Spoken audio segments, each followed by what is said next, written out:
për shkak edhe të ndikimit që ka kjo vendimarrje e Partisë Socialiste tek gjithë sistemi gjyqësor në fakt, të gjitha institucionet të ligjvendëse, po ndërkohë edhe tek opinioni publik. Përmes këtij vendimi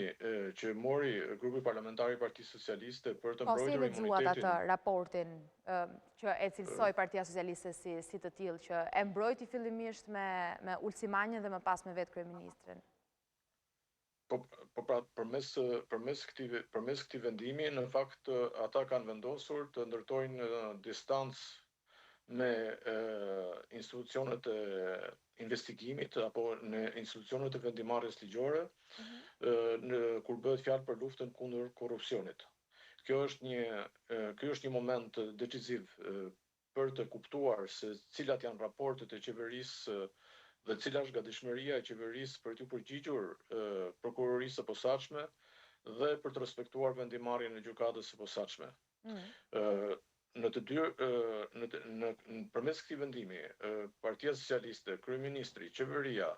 në fakt ka ndërtuar një barrierë e cila nuk është një barrierë e ndërtuar vetëm për zonjën Balluku, por do të jetë një barrierë e cila do të funksionojë në vazhdimsi edhe për një kohë të gjatë, për sa kohë kryeministri i vendit do të jetë Edi Rama dhe për sa kohë mazhoranca socialiste do të jetë